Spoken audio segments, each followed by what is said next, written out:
সামাজিক দায়বদ্ধতা হিসেবে আবারও রাস্তায় নামল আগরতলা মহিলা কলেজের এনএসএস ইউনিটের সদস্যরা। শহরের অসহায় দুস্থ মানুষগুলির হাতে এবার ছাত্রীরা তুলে দিলেন বস্ত্র, শুকনো খাবার। রাজ্যের একমাত্র মহিলা কলেজের এনএসএস ইউনিটের ধারাবাহিক এই কর্মসূচি নিঃসন্দেহভাবে প্রশংসার দাবি রাখে। প্রায় প্রতিনিয়তই কলেজের ছাত্রীরা সামাজিক দায়বদ্ধতা স্বরূপ নানা কর্মসূচি সংগঠিত করে চলেছে। রাজ্যের একমাত্র সরকারি ডিগ্রি কলেজ হল আগরতলা মহিলা কলেজ। অন্যান্য সরকারি শিক্ষা প্রতিষ্ঠানগুলির মতো এই কলেজেও রয়েছে এনএসএস ইউনিট। তবে অন্যান্য ইউনিটগুলির তুলনায় মহিলা কলেজের এনএসএস ইউনিট যেন সম্পূর্ণ ব্যতিক্রমী। প্রায় প্রতিদিনই পঠন পাঠনের পাশাপাশি এনএসএস ইউনিটের সদস্যরা সংগঠিত করে চলেছে নানা সামাজিক কর্মসূচি।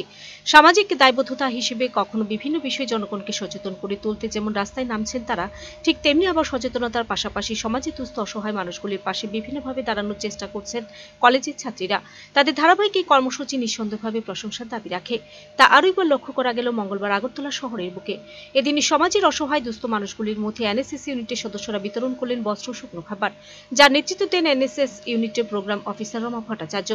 গৃহহীন অসহায় হতদরিদ্র মানুষেরা কঠিন পরিস্থিতিতে বস্ত্র, শুকনো খাবার পেয়ে স্বাভাবিকভাবে খুশি। সামাজিক এই কর্মসূচিকে ঘিরে কলেজের ছাত্রীদের মধ্যে লক্ষ্য করা গেল ব্যাপক উৎসাহ উদ্দীপনা। আগামী দিনে এই ধরনের কাজকর্ম তাদের অব্যাহত থাকবে বলে জানালেন কলেজের এক ছাত্রী। আমাদের পৃথিবীতে প্রত্যেকটি মানুষের বেঁচে থাকার জন্য খাদ্য, বস্ত্র, বাসস্থান খুবই প্রয়োজন। তাই আমরা আজকে উমেন্স কলেজের এনএসএস ইউনিটের তরফ থেকে আমরা প্রত্যেকটি হতদরিদ্র মানুষের কথা মাথায় রেখে লেখাপড়ার পাশাপাশি আমরা সামাজিক দায়বদ্ধতার শিকার হয়ে এবং আমরা সমাজের একজন দায়িত্বশীল নাগরিক হিসাবে আমরা আজকে এই কর্মসূচিটা গ্রহণ করেছি। আমরা চাইবো এই ধরনের কর্মসূচি যেন আগামী দিনে অব্যাহত থাকে।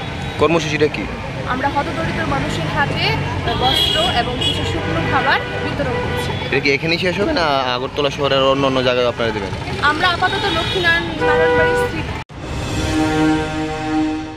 Report search India.